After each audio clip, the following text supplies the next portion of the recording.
Salut à tous, on se retrouve pour l'épisode 1291 du Zap Image. On commence aujourd'hui en ce samedi 7 novembre avec quelques anniversaires. Tout d'abord le gardien espagnol David De Gea qui fête aujourd'hui ses 30 ans, le gardien de Manchester United.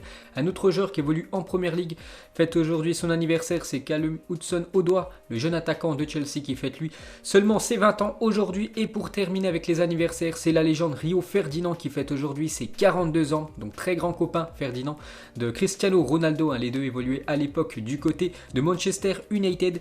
Et Patrice Evra qui était coéquipier de Ferdinand et Ronaldo, une petite anecdote sur CR7 et Ferdinand. Donc un coup il a perdu au ping-pong contre Rio Ferdinand. En parlant de CR7, on a tous rigolé, ce qui l'a mis en colère. Il a envoyé son cousin acheter une table de ping-pong, il s'est entraîné 2 semaines chez lui et il est revenu battre Rio devant tout le monde. C'est Ronaldo, on sait que Ronaldo quand il y a un truc où il n'arrive pas, il s'entraîne jusqu'à devenir meilleur et enfin réaliser ce qu'il n'arrivait pas. Donc là il s'était fait battre contre Ferdinand au ping-pong et 2 semaines plus tard, cette fois-ci c'est Ronaldo qui avait pris sa revanche contre le défenseur anglais.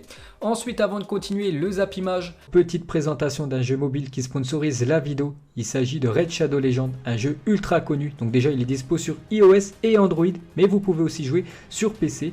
Donc il est totalement gratuit, ça c'est très important. Donc déjà tous les liens pour le télécharger seront en première ligne de description. Donc le but du jeu c'est de choisir un champion et de le faire évoluer au fil de l'aventure pour qu'il devienne de plus en plus puissant. Vous pouvez aussi débloquer des récompenses pour améliorer votre champion. Donc là par exemple je suis en train de jouer sur la version smartphone, vous pouvez aussi jouer sur le PC, c'est à vous de voir. Donc j'aimerais bien vous montrer comment récupérer de nouveaux champions en ouvrant par exemple des éclats antiques. Donc là on va ouvrir des bleus, donc il faut invoquer à chaque fois 20 000 pièces d'argent et à chaque fois en fait vous récupérez des nouveaux champions. Donc là par exemple on récupère ce champion, c'est l'exécuteur niveau 1. On peut en ouvrir encore 2.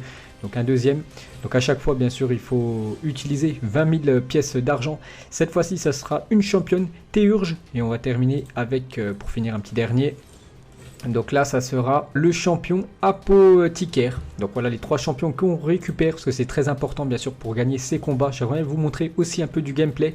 Donc vous allez sur bataille. Donc je joue quand même ces derniers temps. Donc j'ai déjà un petit niveau. Donc par exemple on va pas prendre celui-là, on va plutôt aller ce que je viens de débloquer. Donc déjà en gros il faut que vous preniez les champions que vous voulez, bien sûr essayez de mettre l'équipe la plus forte. Donc c'est parti, on va poursuivre. Et en fait vu que c'est un RPG, donc RPG en gros ça veut dire vous jouez coup par coup. Donc un coup c'est moi, un coup c'est l'ordinateur. Donc là on arrive, vous avez le choix aussi de mettre soit en automatique, donc ça veut dire c'est l'ordinateur qui fait tout, ou vous pouvez jouer manuellement, ça à vous de voir. Donc j'aimerais vous montrer aussi quelque chose, c'est au niveau de la taverne.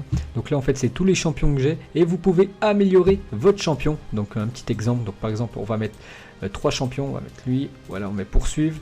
On met voilà ces 3 là et on va sacrifier ces 3 champions pour rendre notre champion encore plus fort. Donc on peut améliorer avec 6300 pièces d'argent. Donc c'est parti et on peut voir que notre champion les gars monte du niveau 1 au niveau 9. Donc c'est là où vraiment tout se joue pour améliorer votre champion. Bien sûr, gagner plus facilement les batailles.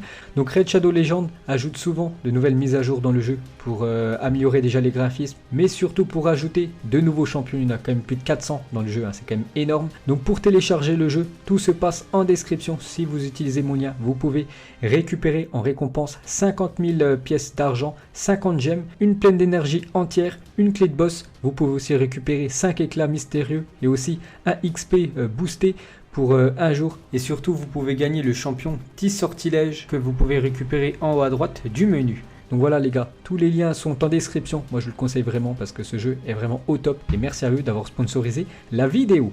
Donc on se retrouve nous et on va parler des rencontres. Hier on commence avec l'Olympique de Marseille qui se déplaçait du côté de Strasbourg. Et victoire de l'OM 1-0 du côté de Strasbourg. Ça va leur faire du bien après les mauvais résultats qu'ils ont obtenus ces dernières semaines, surtout en Coupe d'Europe. Donc un but de Morgan Sanson qui est rentré à la mi-temps. Donc il a été décisif. Le milieu marseillais, donc l'OM s'impose tant bien que mal sur la pelouse de Strasbourg. Donc déjà, on revient sur le magnifique but inscrit par Morgan Sanson. Une magnifique reprise de volée. Et hier soir, Strasbourg a tiré 9 fois pour 2 tirs cadrés, alors que Marseille a tiré une seule fois. Donc un tir cadré, un but, 100% d'efficacité pour l'Olympique de Marseille. Donc c'est très bien. Bon après, voilà, il y a seulement une frappe dans le match, c'est très peu. Mais ils l'ont mis au fond et surtout, ils gagnent ce match. Et l'OM est devenu la première équipe de Ligue 1 depuis 2006-2007 à remporter un match en tirant qu'une seule fois au but. C'était jamais arrivé depuis plus de 14 ans qu'une équipe tire seulement une fois dans le match et gagne le match. Et chose faite hier, avec l'OM. Et pour finir sur ce match, donc il y a eu encore un débat hier. Est-ce qu'il y avait pénalty ou non pour l'équipe de Strasbourg avec Amavi, voilà, qui touche le pied du joueur de Strasbourg. Donc l'arbitre n'a pas sifflé pénalty. Donc bien sûr les Strasbourgeois disent qu'il y a péno. Les joueurs de l'OM disent qu'il n'y a pas péno, après c'est à vous de juger. Mais voilà, l'arbitre n'a rien sifflé. Et on peut voir la une du journal L'équipe aujourd'hui, la Ligue 1 leur va bien. Donc en Ligue 1, voilà, ils gagnent les matchs en Coupe d'Europe. Un peu plus compliqué pour l'Olympique de Marseille, donc inexistant en Ligue des Champions. Les Marseillais tiennent leur rang en championnat, même sans briller comme hier à Strasbourg. Voilà, ils n'ont pas fait un énorme match, mais ils ont pris les 3 points. Cette équipe marseillaise. Ensuite, on quitte la France, direction l'Angleterre. On va parler de Southampton qui jouait hier contre l'équipe de Newcastle. Et victoire de Southampton 2-0. Donc les Saints s'imposent face aux Magpies et prennent provisoirement la tête de la Première Ligue avant les matchs de la journée. Donc parfait pour cette équipe de Southampton. N'oubliez pas que l'année dernière, ils avaient pris un 9-0 à domicile contre l'équipe de Leicester. Et un an plus tard, ils sont provisoirement en tête du championnat anglais. Le foot va si vite. On va parler de l'attaquant Adams, n'a pas marqué lors de ses 24 premiers matchs avec Southampton. Il en a marqué 7 lors de ses 14 derniers matchs. Donc ça va bien mieux pour lui ces derniers temps.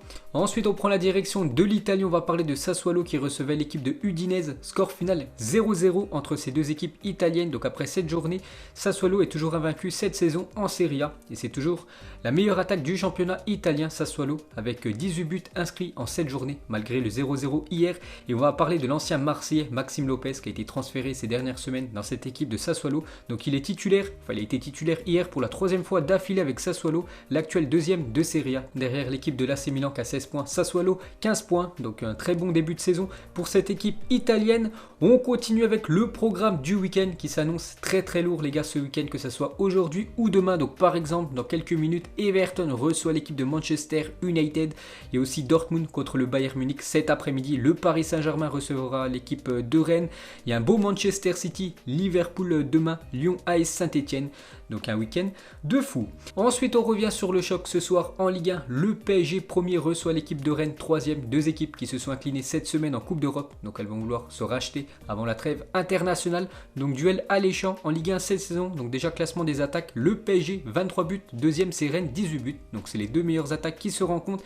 Les équipes avec le plus de possession, c'est les deux équipes aussi qui ont le plus de possession. 65% de possession en moyenne pour le PSG en Ligue 1 et 61% pour l'équipe de Rennes. Donc gros choc ce soir au Parc des Princes. N'oubliez pas que le Paris Saint-Germain, il y a beaucoup de joueurs cadres qui seront absents. Je pense à Neymar, je pense à Kylian Mbappé ou même Marco Verratti. On peut voir la une du journal L'équipe version Paris Saint-Germain terminé. Donc battu mercredi en Ligue des Champions, le PSG et Rennes tenteront de se racheter ce soir au Parc des Princes. Un nouveau revers des Parisiens fragiliserait un peu plus leur entraîneur Thomas Tuchel. C'est vrai que ce soir, si par exemple Rennes vient s'imposer du côté du Parc des Princes, ça m'étonnerait que Thomas Tuchel continue encore avec le Paris Saint-Germain. Il pourrait se faire virer pendant la trêve internationale. Donc gros danger pour Thomas Tuchel ce soir. On continue avec le PSG. D'après un sondage Odoxa pour RTL, 62% des Français pensent que le PSG ne pourra pas se qualifier pour la finale de la Ligue des Champions cette saison, comme ils l'ont fait la saison dernière. Autre stat, 41% des interrogés ne voient pas le Paris Saint-Germain sortir des poules cette saison. N'oubliez pas que le Paris Saint-Germain est actuellement 3e de son groupe de LDC. Ensuite, une photo de Nzonzi, joueur ce soir qui va certainement être titulaire du côté de Rennes, mais avant il jouait du côté du Paris Saint-Germain. Donc on peut le voir sur la photo, c'est le plus grand, donc il est en haut à gauche. Ensuite on va parler de l'attaquant suédois Zlatan Ibrahimovic, est élu joueur du mois d'octobre en Serie A. Félicitations à Zlatan et c'est amplement mérité. N'oubliez pas quand même qu'il a 39 ans, Zlatan Ibrahimovic. Donc ses stats depuis le début de la saison, 4 matchs, 7 buts, 1 passe D. Donc tous les matchs qu'il a disputés dans le championnat italien, à chaque fois il a été décisif. On peut voir à chaque fois il marque un doublé, ou même il a fait une passe D, un but contre Udinese. Donc un grand Zlatan actuellement. On continue avec lui. Donc la prolongation de Zlatan est la priorité de la direction de l'AC Milan. N'oubliez pas que la fin de son contrat c'est en juin 2021. Il avait signé une année avec son équipe de l'AC Milan. Donc le Suédois est ouvert à prolonger l'aventure, avec notamment la perspective de retrouver la Ligue des Champions la saison prochaine, parce qu'actuellement c'est en Europa League. Voilà, l'objectif de l'AC Milan, c'est de terminer dans les 4 premières positions pour pouvoir jouer la future LDC. Ensuite, pour continuer avec lui, donc il a fait une déclaration sur Neymar. Neymar est un joueur qui fait des choses que les enfants veulent imité, il est même l'idole de Maximilien, mon fils aîné, il l'a comme joueur préféré, il veut toutes ses chaussures, alors Neymar est partout dans ma maison. Donc voilà ce que dit Ibrahimovic, que son fils aîné c'est un grand fan de Neymar, donc il y a des posters de Neymar partout dans la maison de Zlatan Ibrahimovic. On continue avec la star brésilienne, donc forfait pour affronter déjà l'équipe de Rennes ce soir et pour affronter le Venezuela dans quelques jours avec le Brésil. Neymar est quand même appelé avec le Brésil pour affronter l'Uruguay, donc c'est le match qu'il y aura dans une semaine et demie, donc en espérant qu'il soit apte, comme le joueur brésilien. On va parler cette fois-ci du meilleur joueur du mois d'octobre en Liga et c'est l'attaquant de la Real Sociedad, Mikel Oyarzabal. Donc au mois d'octobre, il a fait 3 matchs, 4 buts et 2 passes décisives. On peut voir aussi sa carte à débloquer dans le mode FIFA Ultimate Team. On continue cette fois-ci avec les nommés pour le titre de meilleur joueur du mois d'octobre en Première Ligue. Donc on a le choix entre Adams, un buteur hier avec Southampton, Kwadi, Fornals, Grealish, Harry Kane, Hugminson, Thiago Silva, l'ancien parisien et Kyle Walker. Donc parmi ces 8 là, un sera récompensé du meilleur joueur du mois d'octobre en PL. Et concernant le titre du meilleur entraîneur du mois d'octobre en Première Ligue, on a le choix entre l'entraîneur de Tottenham, Aston Villa, Southampton, West Ham et Wolverhampton.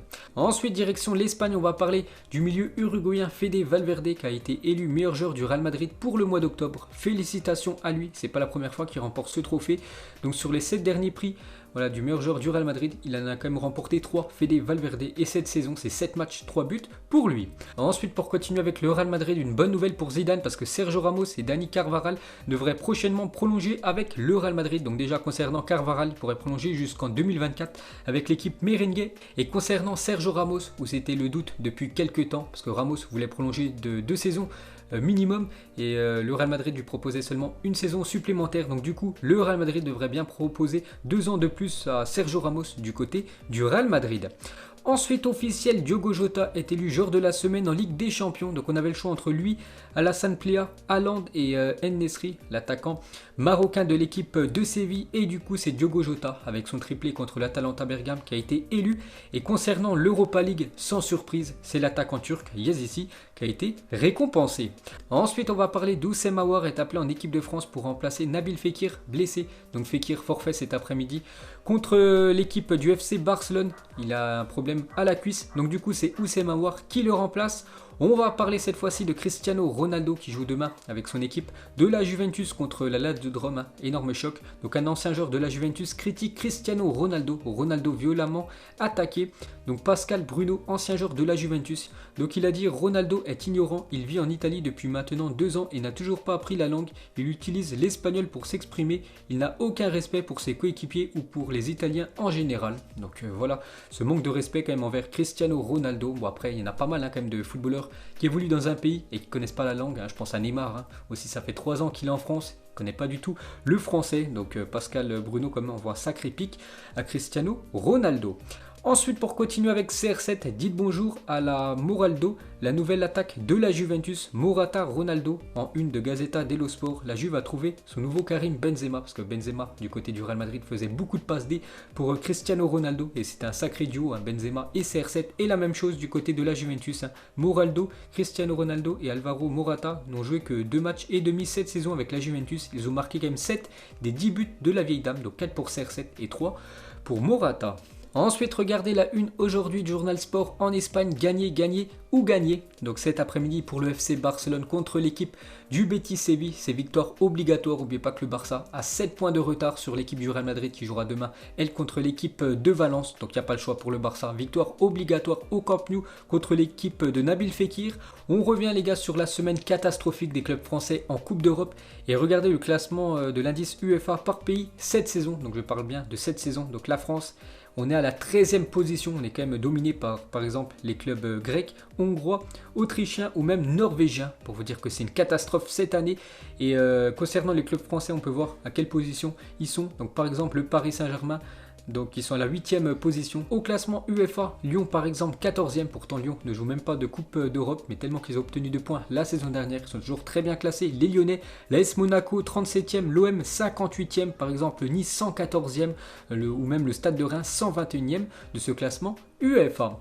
Et pour finir avec le triste bilan des clubs français, on revient sur Anthony Lopez, le gardien de Lyon. Il a dit l'Europe nous manque et Lyon manque à l'indice UEFA de la France. Et ça c'est pas faux, c'est vrai que Lyon les gars, à chaque fois que ça soit en Ligue des Champions ou en Europa League, ils font le taf quand même, ces Lyonnais. En Coupe d'Europe, quand on joue en Europe, on est à 200%. Je ne dis pas qu'ils ne jouent pas l'Europe à 200%, mais nous on le fait. Donc voilà. La déclaration d'Anthony Lopez, il envoie un petit pic quand même, surtout à l'équipe, je pense, de Marseille.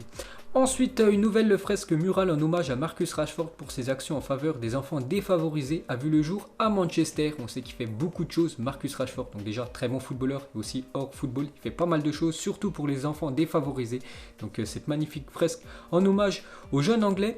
Ensuite, on va parler de Lilian Thuram a fortement conseillé à son fils Marcus de signer au Borussia Mönchengladbach plutôt qu'à Marseille lorsque Guingamp est descendu en Ligue 2 parce que Marseille le voulait, mais du coup son père lui a conseillé plutôt de quitter la France, de jouer à l'étranger. Et cette équipe du Borussia Mönchengladbach le voulait. Et je pense qu'il a bien fait parce qu'actuellement Gladbach ça joue en Ligue des Champions. Bon, pareil que Marseille, mais Gladbach est quand même premier de son groupe devant l'Inter Milan ou même le Real Madrid. Alors que Marseille, on connaît la position. Et aussi Marcus Thuram va jouer dans quelques jours en équipe de France. Ensuite, on va parler de l'énorme choc ce soir. Le classiqueur, c'est aujourd'hui à 18h30. Le Bayern se déplace du côté de Dortmund. Donc les deux équipes. C'est pareil, premier avec 15 points, 5 victoires, une défaite pour ces deux équipes. Donc c'est cet après-midi, gros choc. Donc Haaland contre Robert Lewandowski. Et pour finir ce Zap Image, mettez-moi en commentaire qui est cette personne. Actuellement, c'est un footballeur professionnel, donc vous mettrez tout ça en commentaire. Et bravo à ceux qui vont trouver. Donc voilà les gars, la fin de ce Zap Image 1291. Donc si ça vous a plu, un petit like. On se retrouve demain pour le prochain épisode. Ciao à tous!